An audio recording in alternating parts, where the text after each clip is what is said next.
Okay दोस्तों, चलिए आज का सेशन स्टार्ट करते हैं। और आज के सेशन में हम लोग देखेंगे जो है ओवरलोडिंग का क्या एडवांटेज है, क्योंकि ओवरलोडिंग हम लोग लास्ट क्लास में पढ़ चुके हैं और जो है इंटरव्यूज में बहुत बार ये पूछा जाता है कि ओवरलोडिंग का जो है क्या एडवांटेज है। इसके बाद हम लोग इक्वल्स मेथड के बारे में पढ़ेंगे आज, और टू स्ट्रिंग मेथड के बारे में पढ़ेंगे, और साथ में हम लोग जो है कास्टिंग, बेसिकली आज हमारा जो है मेन एजेंडा होगा कि जावा के अंदर जो है अब कास्टिंग क्या होती है, डाउन कास्टिंग क्या होती है, जिसको इम्प्लिसिट कास्टिंग और एक्सप्लिसिट कास्टिंग भी कहा जाता है। और उससे रिलेटेड जो है एक एक्सेप्शन है आपकी, जिसे हम कहते हैं क्लास कास्ट एक्सेप्शन, तो हम उसको भी देखेंगे। ओके, चलिए स्टार्ट करते हैं। तो स्टार्ट करते हैं हम लोग आज जो है सबसे पहले कास्टिंग से। ठीक है, कास्टिंग बोल लीजिए, टाइप कास्टिंग बोल लीजिए, या जो है आप उसको टाइप कन्वर्जन बोल लीजिए। ठीक है, जैसा कि आपको जो है मेरी स्क्रीन पे दिखाई दे रहा होगा कि हमारे पास दो क्लासेस हैं यहाँ पर, फू और दूसरी क्लास है हमारे पास बार। और आप यहाँ पे देख सकते हैं कि बार जो क्लास है वो किसको एक्सटेंड कर रही है, फू क्लास को, जिसका मतलब क्या है कि आपका जो फू है वो पेरेंट क्लास है, और आपकी जो बार क्लास है वो क्या है, वो चाइल्ड क्लास है। ठीक है, तो हम सबसे पहले जो है अपकास्टिंग पढ़ेंगे। ओके, क्योंकि जो है हम लोग एक्चुअली अपकास्टिंग जो है पहले भी देख चुके हैं अपने हम पिछले सेशन के अंदर, बट हमने उसको डिस्कस नहीं किया था। जस्ट हमें पता नहीं था कि जो हमने किया है एक्चुअली वो अपकास्टिंग है। ठीक है, अपकास्टिंग को जो है इम्प्लिसिट कास्टिंग भी कहा जाता है, क्योंकि वो ऑटोमेटिकली हो जाता है। ओके, मैं इस क्लास को थोड़ा सा मॉडिफाई कर देता हूँ।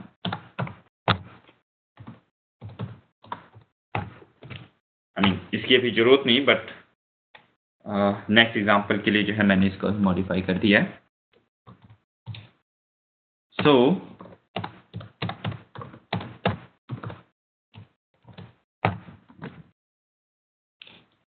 आपको पता है कि आप जावा में ये कर सकते हैं। ठीक है, क्या कर सकते हैं कि आप जो है चाइल्ड क्लास का ऑब्जेक्ट बनाइए। ठीक है, चाइल्ड क्लास का ऑब्जेक्ट बनाइए और उसको पेरेंट के रेफरेंस में असाइन कर दीजिए। ओके, पेरेंट के रेफरेंस में असाइन कर दीजिए। ठीक है, अब आप देखिए आपका बार क्या है, चाइल्ड है, क्योंकि वो एक्सटेंड कर रहा है फू को, और फू आपका पेरेंट है। जावा या कोई भी ऑब्जेक्ट ओरिएंटेड प्रोग्रामिंग लैंग्वेज आपको जो है इस चीज को अलाउ करता है। क्यों? रीजन हमने लास्ट क्लास में जैसा देखा था, पढ़ा था कि ऐसा जावा क्यों अलाउ करता है, क्योंकि अगर आप इस स्टेटमेंट को लिखते हैं तो कभी भी रन टाइम पर कोई प्रॉब्लम नहीं आएगी। ठीक है, रन टाइम पर कोई प्रॉब्लम क्यों नहीं आएगी? क्योंकि आप जो भी वेरिएबल्स इस F1 के ऊपर, इस F1 रेफरेंस के ऊपर आप एक्सेस करेंगे, वो सारे के सारे गारंटेड है कि वो बार क्लास के अंदर अवेलेबल होंगे। ठीक है, बार क्लास के अंदर कुछ एक्स्ट्रा फीचर्स हो सकते हैं, कुछ एक्स्ट्रा बिहेवियर्स हो सकते हैं, कुछ एक्स्ट्रा मेथड्स हो सकते हैं, इंस्टेंस वेरिएबल्स हो सकते हैं, बट ये गारंटेड है कि फू क्लास के अंदर जो चीजें हैं वो तो बार क्लास के अंदर होंगी ही होंगी, बट कुछ एक्स्ट्रा हो सकती हैं। रन टाइम पर ऑब्जेक्ट जब बनेगा हमारा बार का, तो फू क्लास की सारी चीजें वहां पे अवेलेबल होंगी, तो जेबीएम को जो है उनको यूज करने में, एक्सेस करने में कोई प्रॉब्लम नहीं होगी। इस वजह से ये स्टेटमेंट जो है जावा के अंदर, या ये टाइप कन्वर्जन जो है अलाउड होती है बिना किसी एक्सटर्नल फोर्स के। आपको कुछ करने की जरूरत नहीं है। इसे कहा जाता है अपकास्टिंग। क्यों? क्योंकि आप जो है ऊपर की तरफ बढ़ रहे हैं, आपने नीचे की चीज को जो है, नीचे की जो आपकी जो चाइल्ड क्लास थी, आपने उसका रेफरेंस को ऊपर जो आपका एक्चुअली पेरेंट है उसके अंदर असाइन कर लिया। ठीक है, इसको इसलिए कहा जाता है अपकास्टिंग। ओके,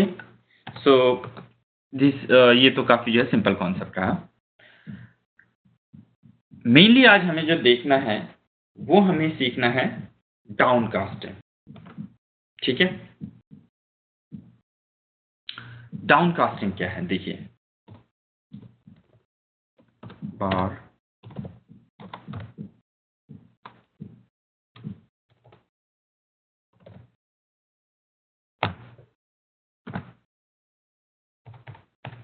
ओके,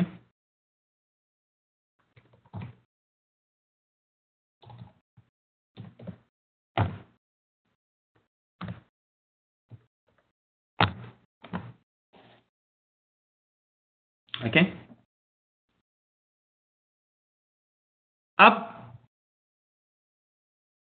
यहां पे देखिए मेरे पास एक सिनेरियो है कि मैं इस B1 रेफरेंस के ऊपर, ठीक है, मैं इस y को, जो उसके अंदर एक इंस्टांस वेरिएबल है B1, जो आपका रेफरेंस है वो जो बार टाइप का है उसके अंदर एक y वेरिएबल है, मैं उसको एक्सेस करना चाहता हूँ।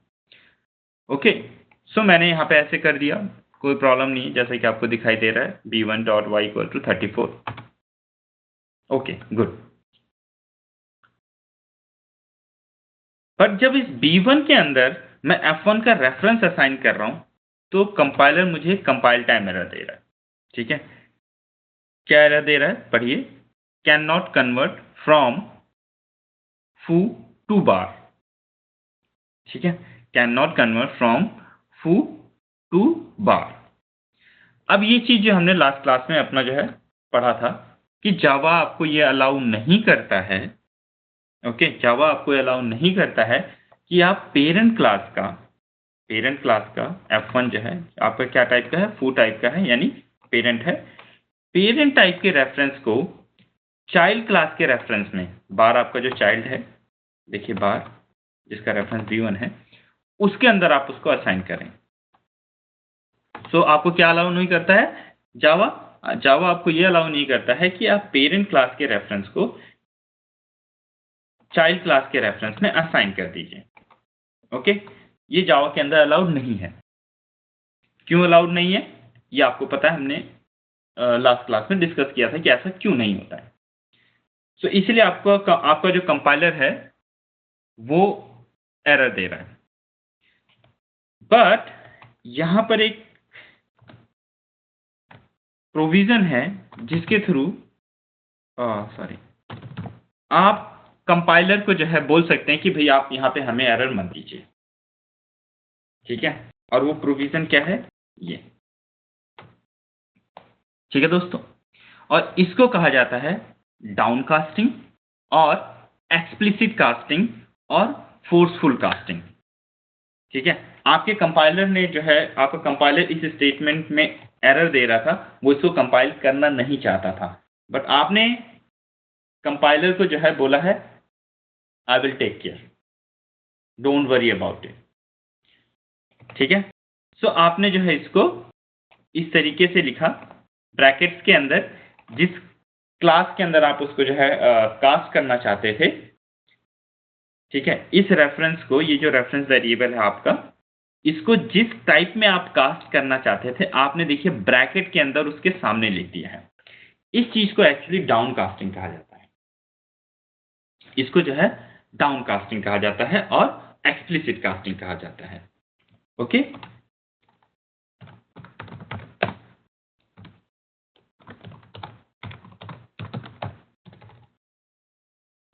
एंड ऑफ में मैं देखिए इस प्रोग्राम को रन करता हूं। सो आप यहां पे देख सकते हैं कि कोई एरर नहीं आई है प्रोग्राम के अंदर, आपका प्रोग्राम जो है सक्सेसफुली रन करके खत्म हो गया। सो ओके, बट मैं फिर भी जो है एक बार आपको इस प्रोग्राम को स्टेप बाय स्टेप कंपाइल करके और रन करके जो है समझाना चाहता हूं, क्योंकि इसके अंदर एक कॉन्सेप्ट है जो हमें बहुत ज़्यादा समझना है, बहुत अच्छे समझना है, और क्योंकि उस कॉन्सेप्ट को आप बहुत ज़्यादा यूज़ करेंगे, राइट। और आप में से बहुत सारे लोगों को ऐसा लग रहा होगा कि ये प्रोग्राम के अंदर क्या किया हमने, और why the hell we will do this, हम ऐसा कभी भी क्यों करेंगे। ठीक है, क्योंकि ये अभी ये दो स्टेटमेंट तो मतलब कोई सेंस नहीं आ रहा इससे। ठीक है, आप डायरेक्ट नॉर्मली जो है आप यहाँ पे बार का जब आपने रेफरेंस बनाया था, आप डायरेक्टली बार का ऑब्जेक्ट बना सकते थे, या इस स्टेटमेंट को ही आप यहाँ से जो है कॉपी करके यहाँ पे भी लिख सकते थे। बट अभी मैं आपको एक कॉन्सेप्ट समझाने की कोशिश कर रहा हूँ, इसलिए मैंने यहाँ पे जो बहुत सिंपल से क्लास बना करके वो कॉन्सेप्ट को समझाने के लिए एग्जाम्पल लिखा हुआ है। ठीक है, अभी इसका यूज क्या है ये हम अभी थोड़ी देर के बाद जब हम इक्वल्स मेथड को ओवरराइड करेंगे तब हम देखेंगे। ओके, और ट्रस्ट मी, ये जावा का बहुत ही पावरफुल कॉन्सेप्ट है, और मोस्ट ऑफ द टाइम अगर आप जावा डेवलपमेंट में हैं, डेवलपमेंट में जा रहे हैं, तो आप सबसे ज़्यादा इस कॉन्सेप्ट को यूज़ करेंगे, इसलिए बहुत अच्छे से समझिए। ठीक है, ओके। सो अभी जो है इस प्रोग्राम को हम सबसे पहले कंपाइल करेंगे। ओके, सो बेसिकली मैं जो है क्योंकि ये 3 स्टेटमेंट के अंदर इंटरेस्टेड हूँ, और एक्चुअली इन 2 स्टेटमेंट्स के अंदर इंटरेस्टेड हूँ, तो मैं सिर्फ आपको ये 2 स्टेटमेंट्स ही एक्सप्लेन करूँगा कि आपका कंपाइलर इन दोनों स्टेटमेंट को कैसे कंपाइल करेगा। सो आपका कंपाइलर जो है सबसे पहले क्या, इस स्टेटमेंट को कंपाइल करने के लिए वो क्या देखेगा, सबसे पहले देखेगा कि फू क्लास का एक रेफरेंस क्रिएट किया जा रहा है F1, तो देखेगा क्या कोई फू क्लास से कोई क्लास अवेलेबल है या नहीं है। सो एक्चुअली देखिए यहाँ पे फू क्लास अवेलेबल है, सो इट्स गुड, कंपाइलर ने बोला ठीक है, अच्छा है। नेक्स्ट स्टेप पे आइए। आपका नेक्स्ट स्टेप में क्या है कि आपने जो है रेफरेंस बनाया है जिसका नाम है F1 जो है फू टाइप का, और जो कि आइडेंटिफायर है। तो क्योंकि आइडेंटिफायर जो है आइडेंटिफायर के जितने भी रूल्स हैं जावा के अंदर उनको फॉलो करता है, तो आपके कंपाइलर ने इसको भी कंपाइल कर दिया। नेक्स्ट स्टेटमेंट में आप आ जाइए। नेक्स्ट स्टेटमेंट में क्या है आपका, नेक्स्ट स्टेटमेंट में न्यू बार है। ओके, तो सबसे पहले तो कंपाइलर आपका जो है ये चेक करेगा कि बार नाम से कोई क्लास एग्जिस्ट करती है या नहीं। ओके, सो वो देखेगा हाँ यार यहाँ पे तो बार नाम से क्लास है, तो उसने बोला कि yes it's good, it's perfect. तो उसने बोला बार नाम से क्लास एग्जिस्ट करती है, तो एटलीस्ट ये इस स्टेप ठीक है। बट इसके बाद वो ये देखेगा कि आपने जो है बार क्लास का ऑब्जेक्ट बनाया है, मतलब रन टाइम पर जो है जेवीएम आपका बार क्लास का ऑब्जेक्ट बनाएगा, जिसके रेफरेंस को हमें F1 जो फू टाइप का है उसके अंदर असाइन करना है। अब जेवीएम की रिस्पॉन्सिबिलिटी बनती है कि वो इस चीज को वैलिडेट करे कि ये चीज पॉसिबल है या नहीं है। ये स्टेटमेंट रन टाइम पे तो कोई प्रॉब्लम क्रिएट करेगी कि नहीं करेगी, इस चीज को वैलिडेट करना है। क्यों? क्योंकि यहाँ पे इक्वल के दोनों साइड जो है डिफरेंट डिफरेंट क्लासेस लिखी हुई हैं। सो ये डिटरमिन करने के लिए आपका जो जेवीएम है, आपका कंपाइलर जो है वो क्या करेगा, वो देखेगा बार क्लास जो है आपकी वो फू क्लास को एक्सटेंड कर रही है, यानी कि बार और फू के अंदर पेरेंट चाइल्ड का रिलेशनशिप है। बार आपका चाइल्ड है और फू आपका पेरेंट है, तो दोनों के अंदर पेरेंट चाइल्ड का रिलेशनशिप है। सो आपका कंपाइलर क्या बोलेगा कि क्योंकि जो है फू जो है वो मेरा पेरेंट क्लास है और बार मेरा चाइल्ड है, दोनों के बीच में बार ने फू को एक्सटेंड किया हुआ, दोनों के बीच में पेरेंट चाइल्ड का रिलेशन है, और फू बीइंग पेरेंट और बार चाइल्ड है, तो ये तो वैलिड स्टेटमेंट है क्योंकि जावा के अंदर ये अलाउड है। जावा के रूल के अकॉर्डिंग भाई आप जो है पेरेंट क्लास का ऑब्जेक्ट बनाइए, चाइल्ड क्लास का जो है ऑब्जेक्ट बनाइए, और चाइल्ड क्लास के ऑब्जेक्ट का रेफरेंस को आप जो है पेरेंट क्लास के रेफरेंस के अंदर जो है असाइन कर सकते हैं।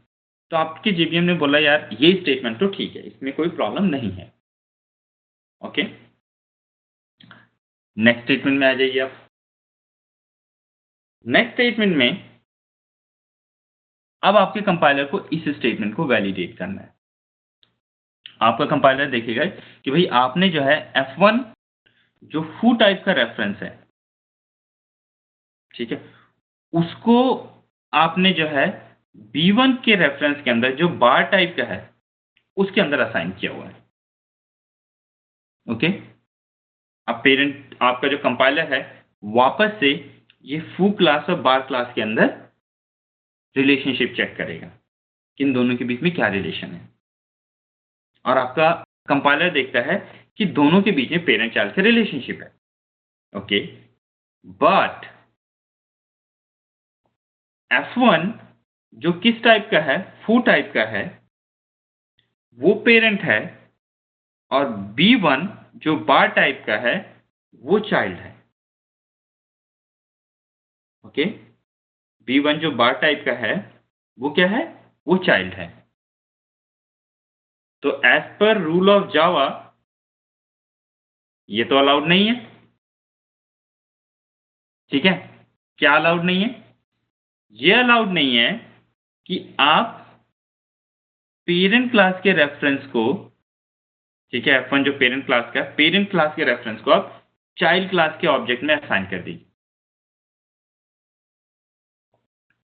जावा आपको ये अलाउ नहीं करता है। ओके,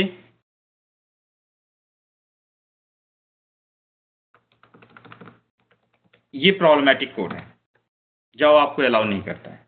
ठीक है, बट इसके बाद जावा आपका जो कंपाइलर वो देखता है कि आपने ये ब्रैकेट्स के अंदर जो है फोर्स लगाया हुआ है।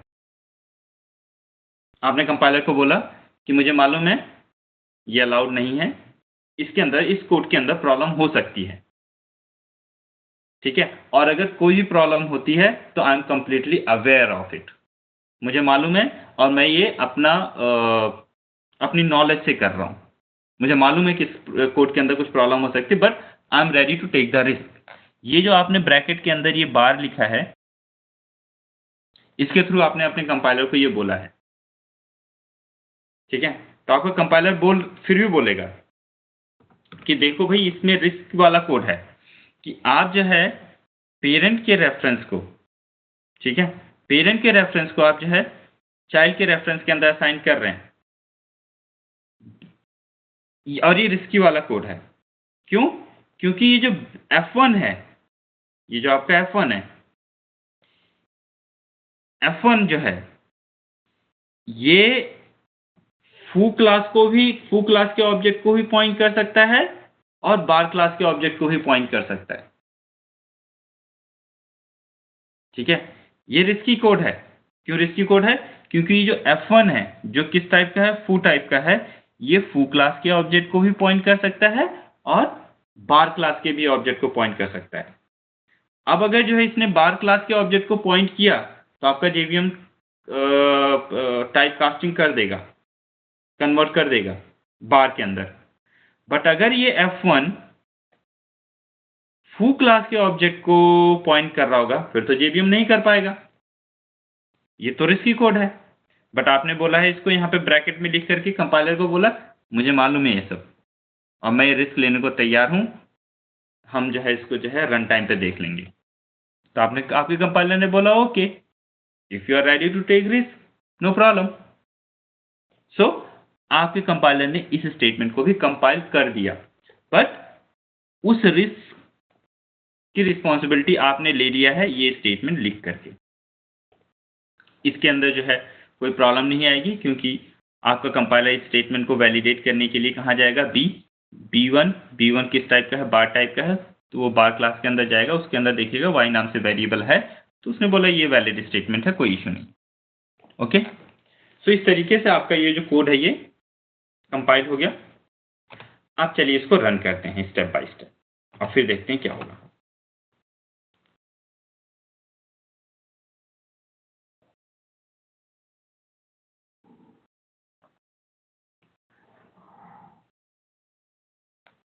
ओके, सब इस प्रोग्राम को रन करने के लिए आप सिंपली क्या लिखेंगे, जावा इनहेरिटेंस। जैसे आप जावा इनहेरिटेंस लिखेंगे, आपका JVM स्टैक और हीप क्रिएट करेगा, और इसके बाद जो है इस मेन मेथड को कॉल करेगा। तो देखिए आपके JVM ने जो है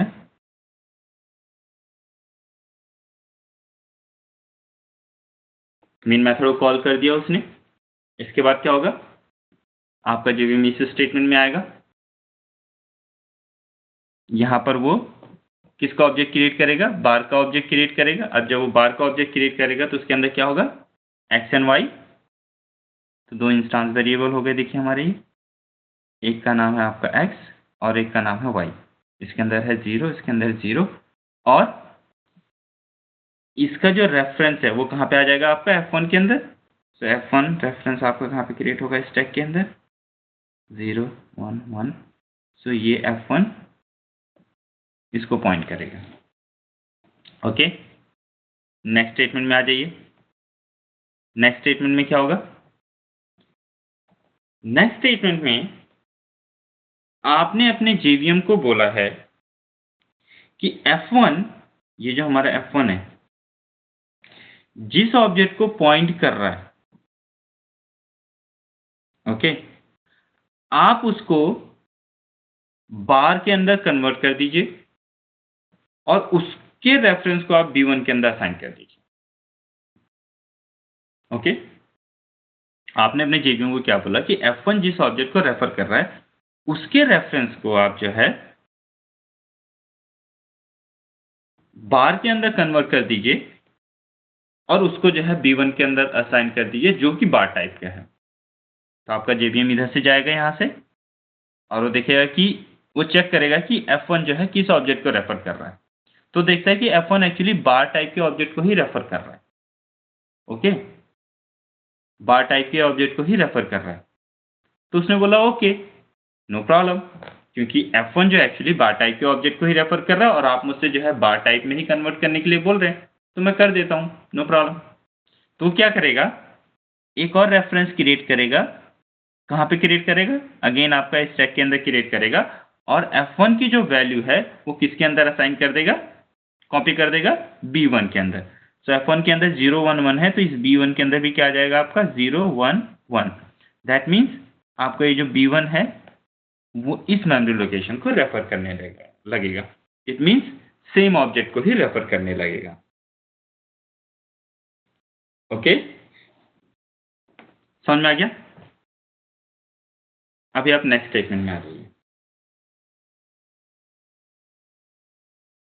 ठीक है, नेक्स्ट स्टेटमेंट में क्या होगा, आपने किया b1.y equal to 34, b1.y equal to 34, यानी b1 जिसको रेफर कर रहा है उसके अंदर जो है y नाम से एक वेरिएबल है, आप उसके अंदर क्या असाइन कर दीजिए, 34।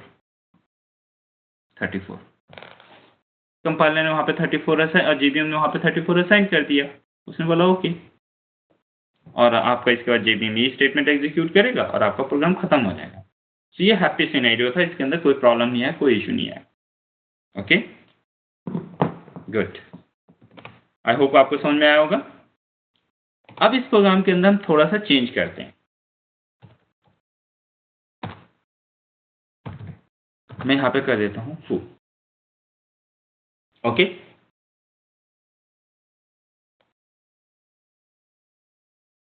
मैंने यहां पे क्या कर दिया, फू। अब देखिए इसके अंदर आपका कंपाइलर कोई एरर नहीं दे रहा है। ओके, आइए समझते हैं कंपाइलर आपको एरर क्यों नहीं दे रहा है और क्यों देगा कंपाइलर बेसिकली आपको एरर। सो ये स्टेटमेंट तो कंपाइल हो जाएगा जैसा मैंने अभी आपको थोड़ी देर पहले एक्सप्लेन किया। मेरे आप इस स्टेटमेंट में आइए। यहां पर जो है आपने कहा कि f1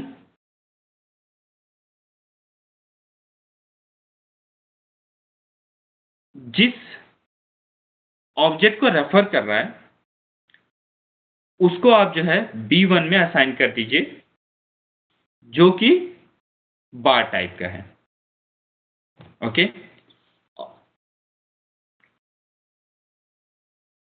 आपके कंपाइलर ने बोला कि यार ये तो प्रॉब्लम है, ये तो करना मुश्किल है क्योंकि f1 जो है फू टाइप का है और b1 जो है बार टाइप का है। फू जो है कि क्या है, पेरेंट है, और बार जो है आपका चाइल्ड है। और जावा के अंदर जो है ये अलाउड नहीं होता है कि आप जो है पेरेंट क्लास के ऑब्जेक्ट को या पेरेंट क्लास के रेफरेंस को आप जो है चाइल्ड के रेफरेंस में असाइन कर दीजिए। ऐसा तो पॉसिबल नहीं होता है। फिर जेवीएम देखता है कि आपने एक्सप्लिसिट किया हुआ है। आपके जेवीएम ने बोला, आपने क्या बोला अपने कंपाइलर को, सॉरी आपने जो अपने कंपाइलर को क्या बोला है, मुझे मालूम है कि इसमें प्रॉब्लम आ सकती है, but I know if something will goes wrong, then I will take care of it. ठीक है, ये जो स्टेटमेंट है ये लिख करके आपने ये अपने कंपाइलर को बोला है। ठीक है, और वो रिस्क क्या है, देखिए कि F1 जो है वो किस टाइप का है, वो फू टाइप का है, यानी पेरेंट टाइप का है। क्योंकि पेरेंट टाइप का है वो, इसलिए ये जो F1 है ये फू के ऑब्जेक्ट को भी पॉइंट कर सकता है, बार के ऑब्जेक्ट को भी पॉइंट कर सकता है, राइट। सो जैसा कि हमने लास्ट एग्जांपल में देखा कि ये F1 बार टाइप को पॉइंट कर रहा था, तो आपके रन टाइम पे आपके JVM को कोई इश्यू नहीं आया था, बट आपका JVM आपको वार्निंग दे रहा है। बट आपने यहाँ पे ये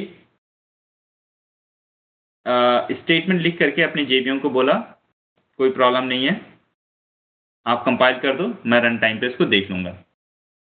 ठीक है, सो आपके JVM ने इस स्टेटमेंट को कंपाइल कर दिया, ये जानते हुए कि F1 जो है फू ऑब्जेक्ट को भी पॉइंट कर सकता है, बार ऑब्जेक्ट को भी पॉइंट कर सकता है।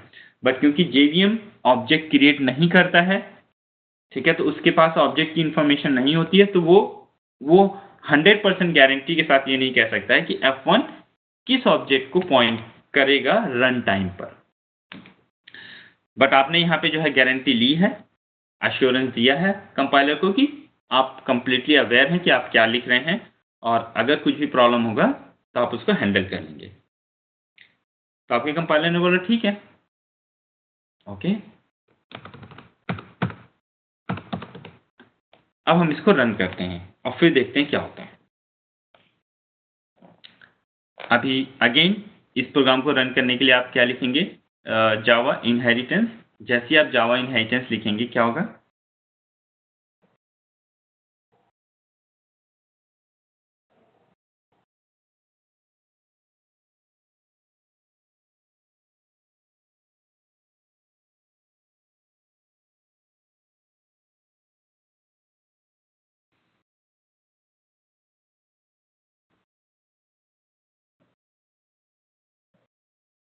आपका JVM जो है मेन मेथड को कॉल करेगा। इसके बाद क्या होगा, इस स्टेटमेंट में जब आपका JVM आएगा तो वो एक ऑब्जेक्ट क्रिएट करेगा। किस टाइप का ऑब्जेक्ट क्रिएट करेगा, फू टाइप का। सो फू टाइप के ऑब्जेक्ट में क्या होगा दोस्तों, सिर्फ और सिर्फ एक ही इंस्टांस वेरिएबल होगा जिसका नाम होगा x, और यहाँ पे 0 होगा। ये मेमोरी एलोकेट करने के बाद आपका JVM इस ऑब्जेक्ट के रेफरेंस को रिटर्न कर देगा, जो कहाँ पे स्टोर हो जाएगा, F1 के अंदर। सो यहाँ पे क्या होगा आपका 011, let's say suppose that reference is 011। मुझे नहीं मालूम हो क्या रेफरेंस होगा, मेरे पास कोई तरीका नहीं है आपको ये बताने का कि एग्जैक्टली क्या रेफरेंस होगा, बट लेट्स से सपोज। सो आपका F1 इस मेमोरी लोकेशन को पॉइंट करेगा। ये स्टेटमेंट एग्जीक्यूट हो गई। नेक्स्ट स्टेटमेंट में आ जाइए। नेक्स्ट स्टेटमेंट में आपने देखिए क्या बोला है, आपने बोला अपने JVM को कि F1 जिस ऑब्जेक्ट को पॉइंट कर रहा है उसको बार में कन्वर्ट करो, ओके, उसको बार में कन्वर्ट करो और फिर उसको B1 रेफरेंस के अंदर जो बार टाइप का है उसमें असाइन कर दो। आपके JVM ने बोला ओके ठीक है। आपका JVM इस F1 रेफरेंस को पकड़ करके इस ऑब्जेक्ट के पास जाएगा, ठीक है, और वो देखता है कि ये जो ऑब्जेक्ट है वो एक्चुअली इस बार बार टाइप का है, ओके। किस टाइप का है, सॉरी, फू टाइप का है। वो देखता है कि ये जो ऑब्जेक्ट आपने बनाया है ये फू टाइप का है, यानी पेरेंट टाइप का है। तो ये तो प्रॉब्लम है। मैं इसको जो है ये फू टाइप का ऑब्जेक्ट है, मैं इसको बार में कैसे कन्वर्ट कर दूं? ये ऑब्जेक्ट तो छोटा है, ये पेरेंट का है, पेरेंट के पास हमेशा कम इंफॉर्मेशन होती है। अब ये तो छोटा ऑब्जेक्ट है, बार चाइल्ड है, उसके पास हमेशा ज़्यादा इंफॉर्मेशन होगी। मैं इसको जो है उसमें ट्रांसलेट कैसे कर दूं? मैं ट्रांसलेट नहीं कर सकता हूं, क्योंकि अगर मैंने इसको ट्रांसलेट कर दिया किसी तरीके से ठीक है। तो नेक्स्ट स्टेटमेंट में जब आप मुझसे ये कहेंगे b1.y, मैं y कहाँ से लेके आऊंगा इस ऑब्जेक्ट के अंदर? इसके अंदर तो y है ही नहीं। ओके, सो आपका जेवीएम बोलेगा कि मैं ये काम नहीं कर सकता हूं। ओके, मैं ये काम नहीं कर सकता हूं। और जेवीएम का जो तरीका होता है आपको ये बताने का कि वो एक पर्टिकुलर स्टेटमेंट को एग्जीक्यूट नहीं कर सकता है, या वो ये काम नहीं कर सकता है जो भी आपने उसको करने के लिए बोला है, उसका जो तरीका है वो क्या है? एक्सेप्शन थ्रो करके। सो दोस्तों, अगर मैं अभी इस प्रोग्राम को रन करूंगा तो आप देखेंगे कि एक एक्सेप्शन थ्रो करेगा आपका जेवीएम, और उस एक्सेप्शन का नाम है क्लास कास्ट एक्सेप्शन। ठीक है। सो यहाँ पे जो है मैंने आपको जो बताने की कोशिश किया है वो ये है कि क्योंकि आपका जो कंपाइलर है उसके पास ऑब्जेक्ट की इंफॉर्मेशन नहीं होती है हमेशा। ठीक है, उसके पास ऑब्जेक्ट की इंफॉर्मेशन हमेशा उसके पास ऑब्जेक्ट की कंपाइलर के पास ऑब्जेक्ट की इंफॉर्मेशन हमेशा नहीं होती है। इसीलिए ये जो F1 रेफरेंस था जो हमारा पेरेंट टाइप का था, जब आप उसको चाइल्ड टाइप में, यानी कि जब आप डाउनकास्टिंग कर रहे होंगे तो आपको बहुत ध्यान से करना पड़ेगा, क्योंकि अगर जो पेरेंट का आपका ये है रेफरेंस है, ये चाइल्ड टाइप के ऑब्जेक्ट को रेफर कर रहा है, तभी वो जो है डाउनकास्टिंग सक्सेसफुली होगी। जो आपका F1 है, जो अगर वो चाइल्ड क्लास के ऑब्जेक्ट को पॉइंट कर रहा है, तभी वो जो है चाइल्ड क्लास के रेफरेंस में उसकी डाउनकास्टिंग होगी। बट अगर F1 आपका चाइल्ड क्लास के ऑब्जेक्ट को पॉइंट नहीं कर रहा है, पेरेंट का जो रेफरेंस है वो चाइल्ड के ऑब्जेक्ट को पॉइंट नहीं कर रहा है, तो उसकी डाउनकास्टिंग चाइल्ड क्लास में नहीं होगी, जैसे कि आप यहाँ पे देख सकते हैं। सो अगर आप ये करेंगे तो आपका कंपाइलर आपका जेवीएम एक्सेप्शन थ्रो कर देगा। ठीक है, आइए इस प्रोग्राम को रन करते हैं, देखते हैं क्या होता है। ठीक है, ये देखिए, class cast exception, foo cannot be cast to bar, foo cannot be cast to bar। सो आपके जेवीएम ने ये एक्सेप्शन थ्रो किया है। सो ये बहुत इंपॉर्टेंट कॉन्सेप्ट है, इसको अच्छे से ध्यान रखिएगा हमेशा। और इंटरव्यूज के अंदर भी जो है बहुत बार ये क्वेश्चन पूछा जाता है कि what is class cast exception. So जो चीज़ें अभी मैंने आपको बताई हैं, इसको जो आपको उन्हें एक्सप्लेन करना है कि क्लास कास्ट एक्सेप्शन क्या है, क्यों है, कैसे आती है। ठीक है। सो इन शॉर्ट, जब जो है आप डाउन कास्टिंग कर रहे होते हैं और आपका जो रेफरेंस है वो पेरेंट क्लास के ऑब्जेक्ट को ही पॉइंट कर रहा है, तो उस केस में आपका JVM class cast exception throw कर देता है। क्यों? क्योंकि उसके पास कोई तरीका नहीं है वो पेरेंट क्लास के ऑब्जेक्ट को चाइल्ड क्लास के ऑब्जेक्ट में ट्रांसलेट कर दे या कन्वर्ट कर दे।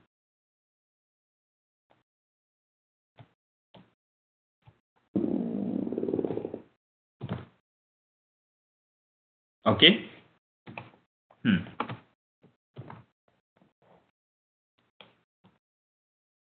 ओके, चलिए आगे बढ़ते हैं। ओके, अब यहाँ पे क्योंकि हमने ये देखा है, और जो हमारी नेक्स्ट क्लास है उसके अंदर हम लोग जब पढ़ेंगे तो हमें एक और एक्सेप्शन के बारे में जानना चाहिए, उसमें हमें वो ज़रूरत पड़ेगी। तो मैं आपको यहाँ पे बता देता हूँ, एक और एक्सेप्शन है ना।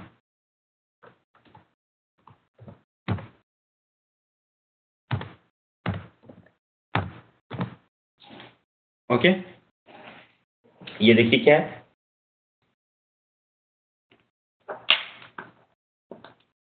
F1 फर्स्ट ऑफ ऑल इस कॉन्सेप्ट का जो है आपका जो है इनहेरिटेंस से कोई रिलेशन नहीं है। ये इन जनरल मतलब किसी भी क्लास के अंदर आ सकता है, किसी भी ऑब्जेक्ट के साथ आ सकता है। सो आप देखिए F1 जो है एक रेफरेंस है जो किस टाइप का है, फू टाइप का है, और जो जिसके अंदर क्या हमने असाइन किया हुआ है, नल असाइन किया। नल असाइन करने का मतलब क्या है कि नल असाइन करने का क्या मतलब है कि आपका F1 जो रेफरेंस है वो एक्चुअली किसी भी ऑब्जेक्ट को पॉइंट नहीं करेगा, उसके अंदर नल है। ओके, फिर हमने यहाँ पे देखिए क्या किया, f1.x = 33। तो आपका कंपाइलर देखिए यहाँ पे कोई एरर नहीं दे रहा है। कंपाइलर यहाँ पे देख रहा है कि F1 के अंदर नल है, बट फिर भी आपका कंपाइलर यहाँ पे कोई एरर नहीं दे रहा है। क्यों? क्योंकि कंपाइलर ऑब्जेक्ट क्रिएट नहीं करता है, उसको एक्चुअल में पता नहीं होता है कि F1 के अंदर रन टाइम पर या F1 के अंदर क्या असाइंड है। ठीक है, और आपका जो कंपाइलर है वो सारी वैलिडेशन किसके ऊपर करता है? हमेशा रेफरेंस टाइप के ऊपर करता है। तो यहाँ पर देखिए आपका जो F1 है वो किस टाइप का है? वो foo टाइप का है। ओके, तो इस X को वैलिडेट करने के लिए आपका जो कंपाइलर है वो कहाँ जाएगा? F1 किस टाइप का है? foo टाइप का, तो foo क्लास के अंदर जाएगा और वहां पे देखेगा कि X नाम से कोई वेरिएबल है नहीं। वो X नाम से उसको वेरिएबल मिल जाएगा जो इंटीजर का है और उसके अंदर इंटीजर वैल्यू असाइन की जा रही है। तो आपका कंपाइलर बोलेगा कि एक वैलिड स्टेटमेंट है, उसको इसके अंदर कोई प्रॉब्लम दिखाई नहीं दे रही है। ठीक है, सो अगेन मैं वही रिपीट कर रहा हूं आपको कि कंपाइलर के पास ऑब्जेक्ट की इंफॉर्मेशन नहीं होती है, वो वैलिडेट नहीं कर सकता है कि रेफरेंस किस ऑब्जेक्ट को पॉइंट कर रहा है। ठीक है, और यही सेम चीज जो हमने पिछले एग्जाम्पल में भी देखा था, पिछले कॉन्सेप्ट में भी यही देखा था। आपके कंपाइलर को पता नहीं चल पा रहा था कि foo का जो रेफरेंस था, F1 का जो रेफरेंस है वो किस टाइप के ऑब्जेक्ट को पॉइंट करेगा। इस वजह से ही रन टाइम पर कुछ सिनेरियोज में आपको क्लास एक्सेप्शन आ रही थी। उसी से रिलेटेड ये कॉन्सेप्ट है। देखिए अभी हम इसको एक बार प्रोग्राम को रन करते हैं और फिर मैं आपको बताता हूँ देखिए क्या प्रॉब्लम आएगी, और इसके बाद हम प्रोग्राम को रन करेंगे। सो मैं आपके सामने इसको देखिए स्टेप बाय स्टेप रन करता हूँ। ओके, सभी जब आपका JVM जो है मेन मेथड सबसे जिसको रन करेगा तो सबसे पहले वो इनहेरिटेंस क्लास के जो है मेन मेथड को कॉल करेगा। देखिए मेन मेथड कॉल हो गया। मेन मेथड के कॉल होने के बाद आपका JVM क्या करेगा? एक रेफरेंस क्रिएट करेगा। रेफरेंस कहाँ पे क्रिएट करेगा? स्टैक के अंदर, जिसका नाम होगा F1, बट उसके अंदर कोई रेफरेंस या कोई मेमोरी लोकेशन ना डाल करके, कोई ऐसी वैल्यू ना डाल करके जिसके थ्रू हम हीप के अंदर कोई मेमोरी पे पहुंच जाएं या एक्सेस कर लें, वो ना डाल करके वो इसके अंदर क्या डाल देगा? नल। मीन्स ये किसी को भी पॉइंट नहीं कर रहा है। JVM ने स्टेटमेंट एग्जीक्यूट कर दी। नेक्स्ट स्टेटमेंट में आपने क्या बोला JVM को कि भाई F1 जिसको पॉइंट कर रहा है उसके अंदर X नाम से एक वेरिएबल है, उसके अंदर 33 असाइन कर दीजिए। तो JVM रेफरेंस के पास जाता है, बोलता है अरे ये तो किसी को भी पॉइंट नहीं कर रहा है, और आपने मुझे बोला है कि ये जिसको पॉइंट कर रहा है उस वहां पे जाइए, उसके अंदर X नाम से वेरिएबल है, उसके अंदर 33 असाइन कीजिए। मैं कहाँ असाइन करूं?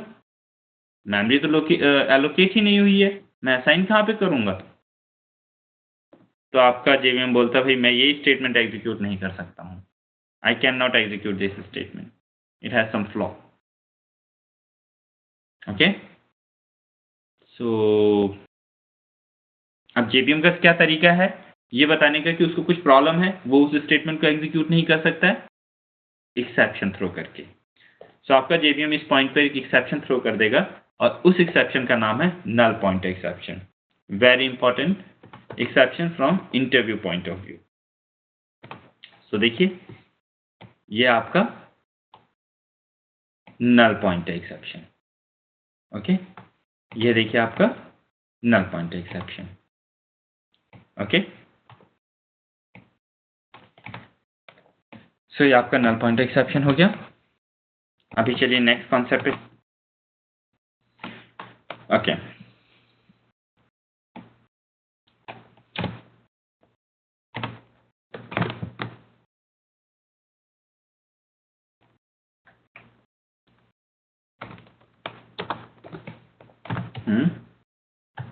ओके,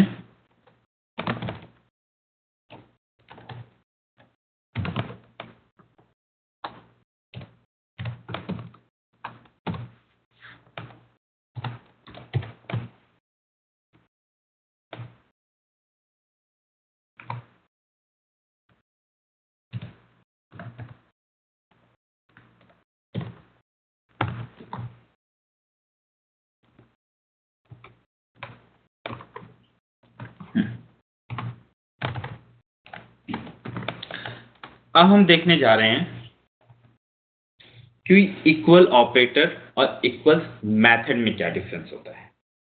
ओके, अब हम देखने जा रहे हैं कि इक्वल ऑपरेटर और इक्वल मेथड के अंदर क्या डिफरेंस होता है। ठीक है, बहुत इंपॉर्टेंट क्वेश्चन है इंटरव्यू के पॉइंट ऑफ व्यू से, पर्टिकुलरली फ्रेशर्स के लिए। फ्रेशर्स का कोई इंटरव्यू आज तक खत्म नहीं हुआ है जिसके अंदर इक्वल ऑपरेटर और इक्वल मेथड के बीच में डिफरेंस ना पूछा गया हो। ठीक है, तो ध्यान से देखिएगा। Integer a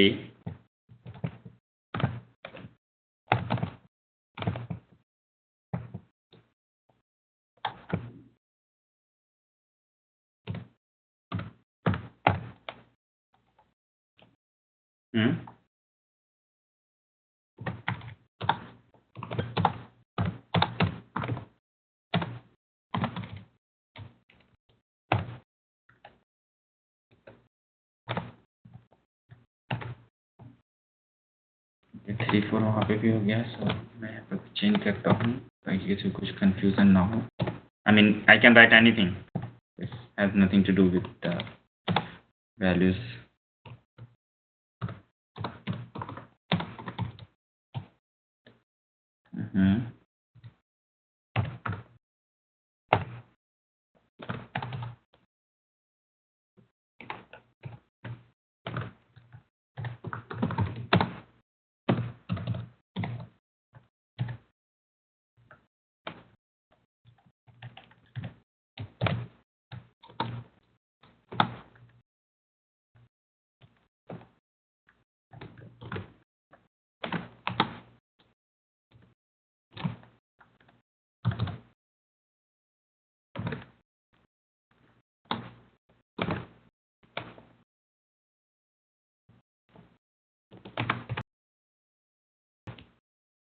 Okay, and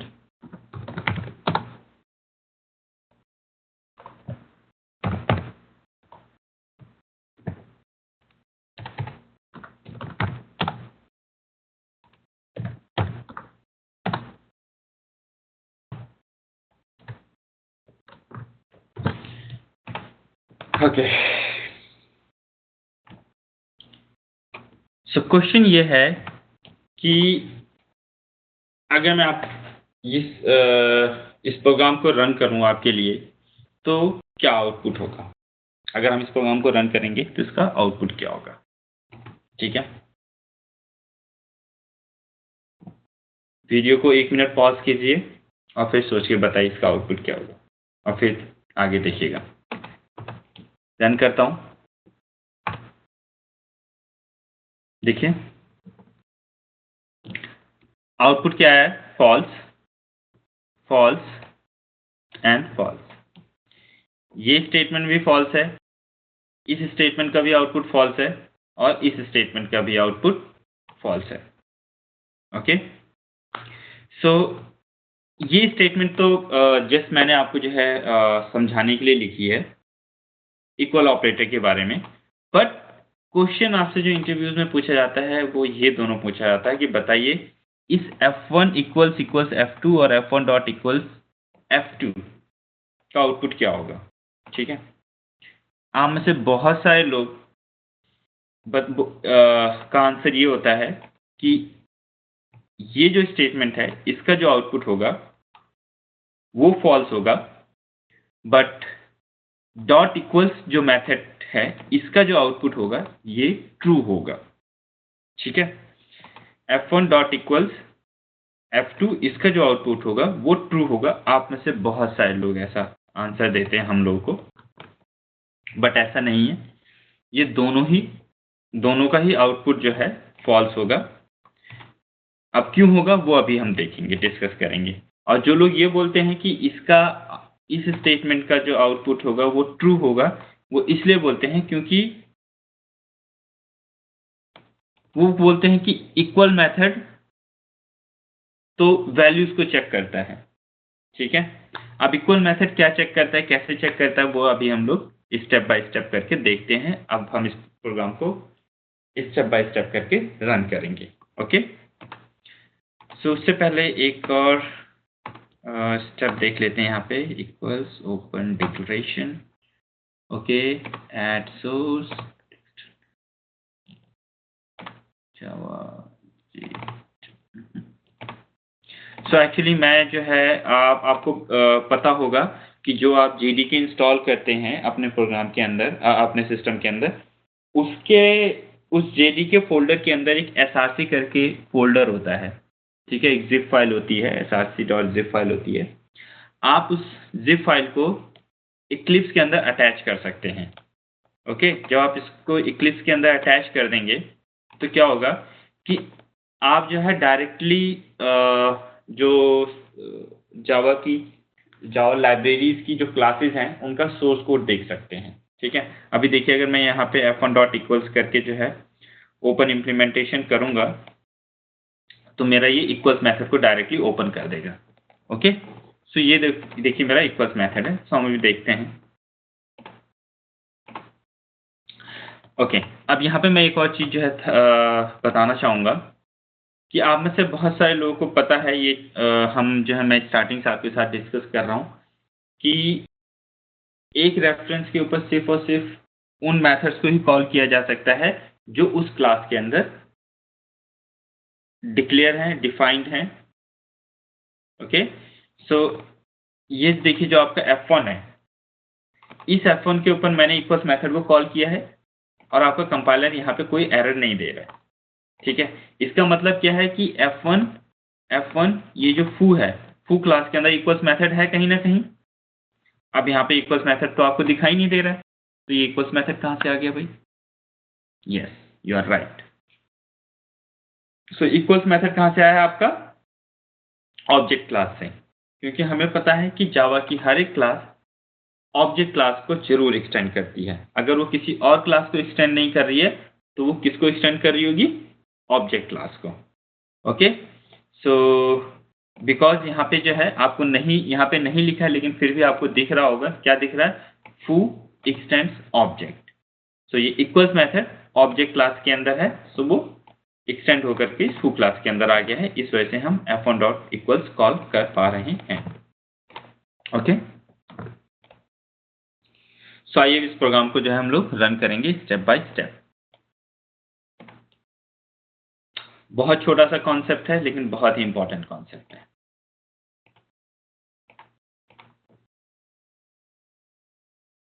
okay? So again, इस प्रोग्राम को रन करने के लिए आपको क्या करना होगा? आप लिखेंगे जावा इनहेरिटेंस। जावा इनहेरिटेंस लिख करके आप एंटर मारेंगे तो क्या होगा? आपका जेवीएम एक स्टैक बना देगा आपके लिए, एक हीप बना देगा और एक मेथड ये बना देगा, ओके? इसके बाद जो है आपका जेवीएम मेन मेथड को कॉल करेगा। सो चलिए मेन मेथड को कॉल करते हैं।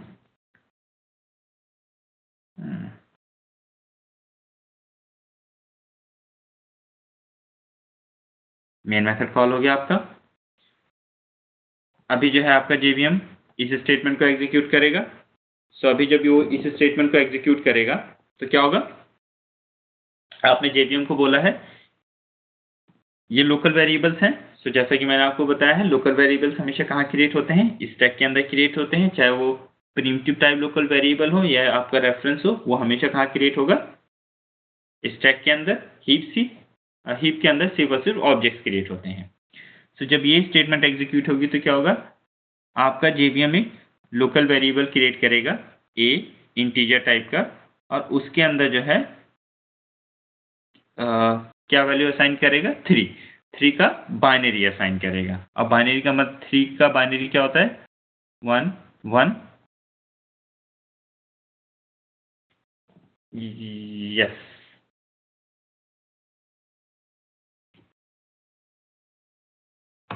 ओके?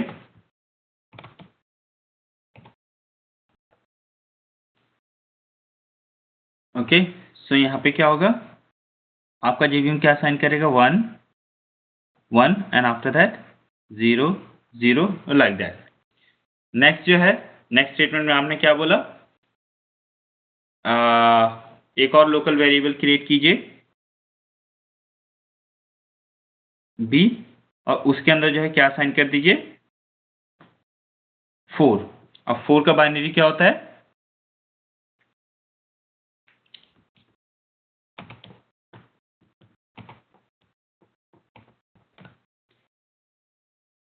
सो आपका JVM क्या करेगा, 4 b के अंदर स्टोर करेगा। सो उसका जो है बाइनरी यहाँ पे कन्वर्ट करके असाइन करेगा। सो क्या होगा, 0 0 1 0 0। ओके, सो ये बाइनरी का आपका 4 है। सो ये स्टेटमेंट एग्जीक्यूट हो गई। नेक्स्ट स्टेटमेंट में आइए, नेक्स्ट स्टेटमेंट में क्या होगा, न्यू 4 7 5। सो आपका JVM क्या करेगा, एक फू टाइप का ऑब्जेक्ट क्रिएट करेगा यहाँ पे, और फू टाइप का ऑब्जेक्ट क्रिएट करने के बाद उसके अंदर जो है दो लोकल इंस्टांस वेरिएबल्स क्रिएट करेगा, x एंड y। यहाँ पे 0 0 होगा, और इसका जो रेफरेंस होगा वो कहाँ पे असाइन कर देगा, f1 के अंदर। सॉरी,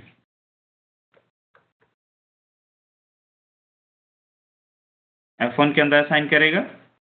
से सपोज इस मेमोरी का जो रेफरेंस है वो हमारा 0 1 1 है,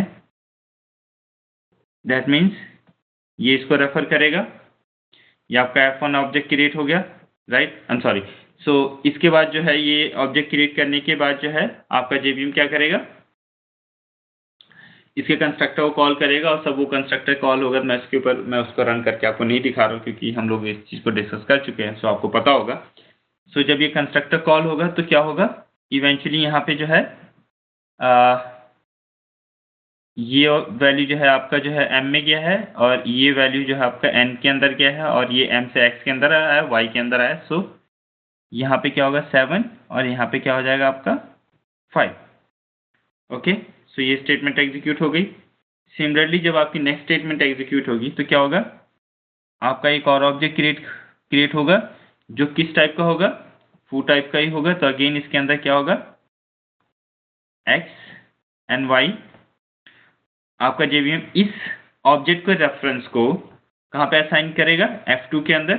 सो आपका f2 कहाँ पे क्रिएट हो गया, आपका हीप के अंदर। अब इन रेफरेंस वेरिएबल्स के अंदर क्या रेफरेंस होता है मुझे नहीं पता, एक्चुअली वो किसी को भी पता नहीं होता एक्सेप्ट योर JVM, ठीक है। बट देखो ये दोनों अलग अलग मेमोरी लोकेशन है। सो अगर इस मेमोरी का जो रेफरेंस है वो 0 1 1 है, तो मैं 100% गारंटी के साथ कह सकता हूँ ना कि इसके अंदर, इस f2 के अंदर कुछ भी होगा, बट ये तो नहीं होगा, क्योंकि अगर यही रेफरेंस इसके अंदर भी होगा तो ये भी तो इसी मेमोरी लोकेशन को पॉइंट करने लगेगा। सो इसके अंदर कुछ भी होगा बट 0 1 1 नहीं होगा। तो so let's say suppose that is your 1 1 0, जिसका मतलब क्या है कि आपका f2 इस मेमोरी लोकेशन को पॉइंट कर रहा है। सो आपका जब ये स्टेटमेंट एग्जीक्यूट हो जाएगा तो ऐसा हो जाएगा। ओके, अब आइए देखते हैं ये ऑपरेटर्स किस तरीके से काम करते हैं। बहुत इंपॉर्टेंट है, ध्यान से देखिएगा। Okay, so first one, a equals b। अब आपके पास ये जो इक्वल ऑपरेटर है जावा के अंदर, मींस ये जो डबल इक्वल ऑपरेटर है, ये क्या करता है, ठीक है। हमें सबसे पहले इस चीज को समझना है। सो दोस्तों, एक्चुअली जो आपका जो इक्वल ऑपरेटर है, ये दो वेरिएबल्स के अंदर जो बिट पैटर्न है वो उसको 1 by 1 कंपेयर करता है, ठीक है। आपके वेरिएबल्स के अंदर जो बिट पैटर्न है वो उसको 1 by 1 कंपेयर करता है। ओके, सो यहां पर आपने क्या बोला है कि इक्वल ऑपरेटर इस a वेरिएबल के अंदर और b वेरिएबल के अंदर जो बिट पैटर्न पड़ा है आप उसको कंपेयर कीजिए और बताइए कि वो ठीक है या नहीं है, वो बराबर है या नहीं, वो इक्वल है या नहीं है। सो आपका जेवीएम क्या करेगा, इस ए और बी वेरिएबल को लेगा और उसके अंदर बिट बाय बिट कंपेयर करेगा। सो पहले इधर से उठाएगा 1, इधर देखेगा 0।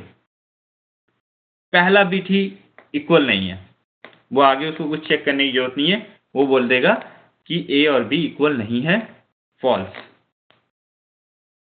ठीक है, तो हमेशा याद है कि आपका जो इक्वल ऑपरेटर है वो दो वेरिएबल्स के अंदर जो बिट पैटर्न पड़ा है उसको कंपेयर करता है, और वो बिट बाय बिट कंपेयर करता है। अगर बिट पैटर्न सेम नहीं है तो वो क्या रिटर्न करता है, फॉल्स राइट अवे। सो जब ये स्टेटमेंट एग्जीक्यूट होगी तो आपका जेवीएम इस वजह से फॉल्स प्रिंट करेगा।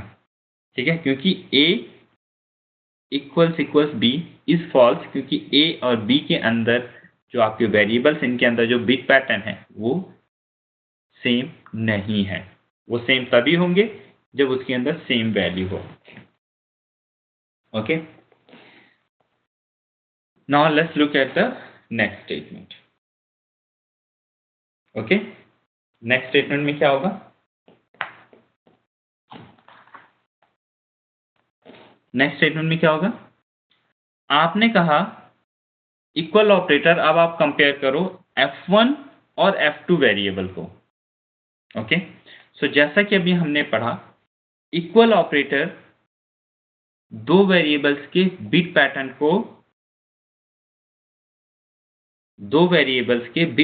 को कंपेयर करता है बिट बाय बिट। सो यहां पे आपका F1 है, ये रहा आपका F2, ये आपका F1, ये आपका F2।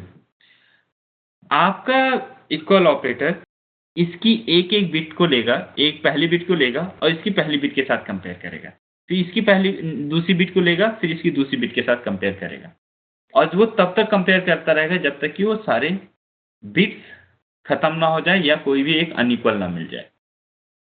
सो पहली बिट को इसने लिया F1 से 1, F2 की पहली बिट क्या है, 0, अनइक्वल, उसने डायरेक्ट रिटर्न कर दिया, क्या रिटर्न कर दिया, फॉल्स। ओके, फॉल्स रिटर्न करेगा क्योंकि F1 और F2 के अंदर जो बिट पैटर्न है वो सेम नहीं है, क्योंकि F1 और F2 डिफरेंट मेमोरी लोकेशंस को पॉइंट कर रहे हैं। So that is the reason कि आपका F1 equals F2 is false. Next statement में आप आ जाइए। नेक्स्ट स्टेटमेंट में क्या है, F1 डॉट इक्वल्स F2। अब यहां पे इस इक्वल्स मेथड को कॉल किया गया है। ओके, इस इक्वल मेथड को कॉल किया गया है। अब इक्वल मेथड आप देखिए आपका फू क्लास के अंदर नहीं है। अब फू क्लास के अंदर इक्वल मेथड नहीं है तो इक्वल मेथड कहां से आया है, फू जिस क्लास को एक्सटेंड कर रहा हो सकता है उसके अंदर हो, तो यस, फू जो है ऑब्जेक्ट क्लास को एक्सटेंड कर रहा है और इक्वल्स मेथड आपका एक्चुअली ऑब्जेक्ट क्लास के अंदर है। तो अब इसका आउटपुट क्या होगा ये तो हम नहीं बता सकते, या मैं तब तक आपको नहीं बता सकता हूं जब तक कि मैंने इक्वल्स मेथड के अंदर क्या बॉडी लिखी हुई है, जब तक कि मुझे ये ना पता चले, राइट, कि इक्वल्स मेथड के अंदर क्या बॉडी लिखी है, क्या लिखा हुआ है, क्या कोड लिखा है उसके अंदर। तो चलिए इक्वल्स मेथड का कोड देखते हैं जो ऑब्जेक्ट क्लास के अंदर लिखा हुआ है। ओके,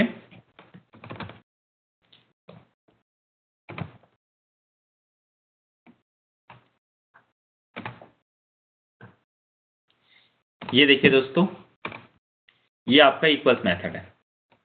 कौन सा इक्वल्स मेथड है, आपका ऑब्जेक्ट क्लास का इक्वल्स मेथड। और अगर आप ध्यान से देखें तो इसके अंदर क्या हो रहा है, एक्चुअली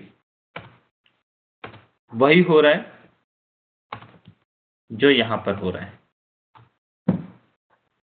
ओके, आइए इसको स्टेप बाय स्टेप एग्जीक्यूट कर लेते हैं। सो आप देख लीजिए इक्वल्स मेथड कॉल होता है। ओके, F1 के ऊपर कॉल हुआ है और F2 को एज एन आर्ग्यूमेंट पास किया गया है। Okay, let me execute this for you.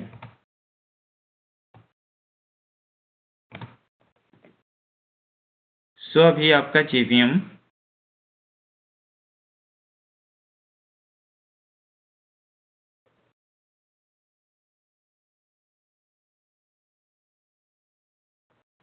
Equals method को कॉल करता है। यहाँ पे दिस है, ओके। अभी क्या होगा, ये दिस है,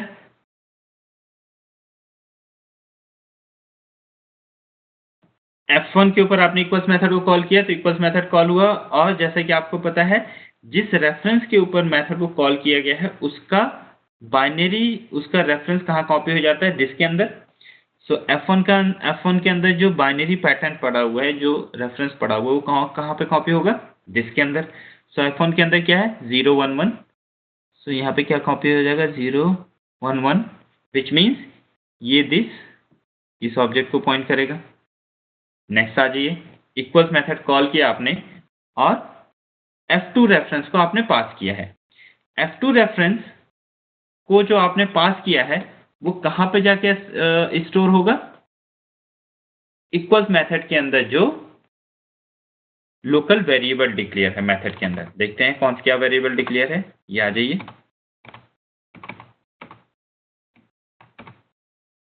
और अपना डायग्राम खोलते हैं।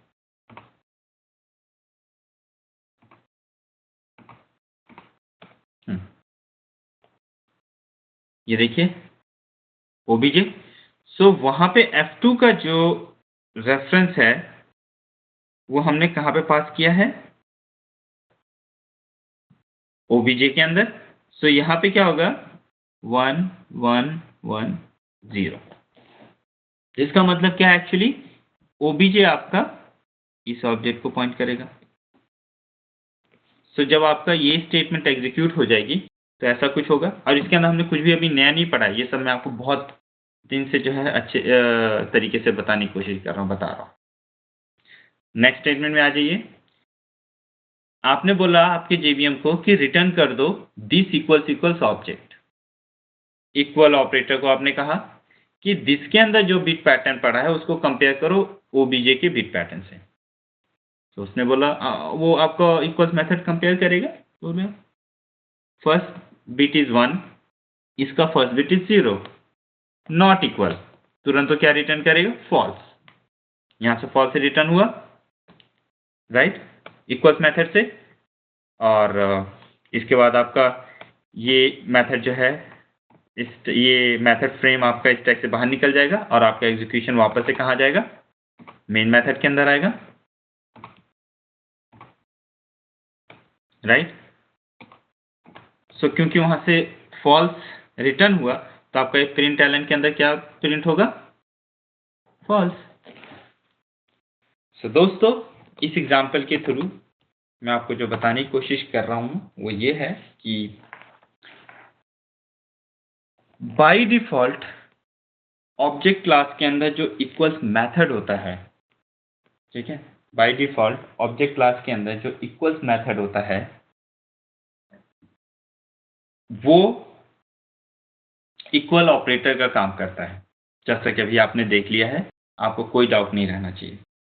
बाय डिफॉल्ट इक्वल्स मेथड जो सारी ऑब्जेक्ट क्लास के अंदर डिफाइंड है और सारी क्लासेस जिसको इनहेरिट करती हैं, ओके, वो इक्वल ऑपरेटर की तरह ही काम करता है, ओके। अब आपके दिमाग में क्वेश्चन आ रहा होगा कि इक्वल्स मेथड बनाया ही क्यों गया है। फिर इक्वल्स मेथड बनाने के पीछे एक्चुअली जो रीजन था वो यही था कि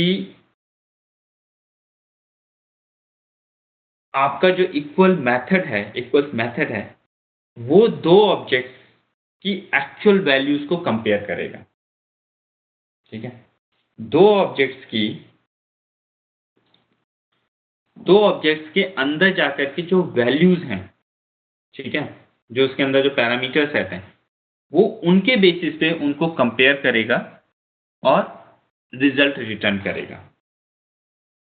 बट ये जो ऑब्जेक्ट क्लास के अंदर इक्वल्स मेथड जब सन माइक्रो सिस्टम ने जो लिखा आज से 15 साल पहले, 20 साल पहले, तो उनके पास ऐसा कोई भी तरीका नहीं था कि वो एक ऐसा जेनरिक मेथड लिख दें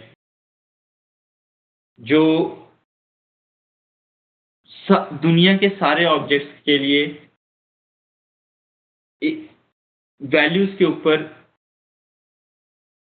काम करें, ठीक है?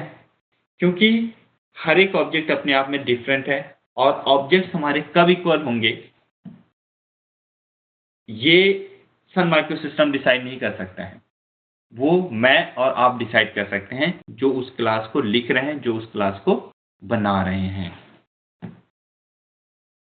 ओके, सो इसकी वजह से ही सन माइक्रोसिस्टम ने वहां पे एक डिफॉल्ट कुछ भी जो है डेफिनेशन लिख दी है और उन्होंने जो है आपको बोला कि जब आप अपनी क्लास लिखेंगे तो आप इक्वल्स मेथड को अपने लॉजिक के हिसाब से, अपनी रिक्वायरमेंट के हिसाब से ओवरराइड कीजिए। इक्वल्स मेथड को अपनी रिक्वायरमेंट के हिसाब से, अपने लॉजिक के हिसाब से ओवरराइड कीजिए, ठीक है? इसी चीज को मैं आपको एक और एग्जांपल के थ्रू समझाता हूं। फॉर एग्जांपल स्टूडेंट्स, ठीक है? स्टूडेंट क्लास का एग्जांपल लेते हैं। मैंने कॉलेज से पढ़ाई की है, आप भी कॉलेज में से पढ़ाई किए हैं या कॉलेज में पढ़ रहे होंगे, ठीक है? मैंने एक स्टूडेंट क्लास बनाई अपने कॉलेज के स्टूडेंट्स को रिप्रेजेंट करने के लिए। आपने जो है एक स्टूडेंट क्लास बनाई आपके कॉलेज के स्टूडेंट्स को रिप्रेजेंट करने के लिए। अब स्टूडेंट जब मैंने क्लास बनाई तो उसके अंदर मुझे कंपेयर करना है, मुझे चाहिए कि मैं ये पता करूं कि दो स्टूडेंट्स इक्वल है या नहीं, राइट? तो अब मैं अपने जो है कॉलेज के मैनेजमेंट के पास गया, मैंने उनसे पूछा कि भाई आप लोग कैसे पता करते हैं कि आप कैसे बोलते हैं कि दो स्टूडेंट्स इक्वल हैं? तो मेरे कॉलेज के मैनेजमेंट ने कहा कि अगर वो फीस पे करते हैं कॉलेज को तो हम बोलते हैं हमारे दो स्टूडेंट्स इक्वल है। मैंने बोला ओके,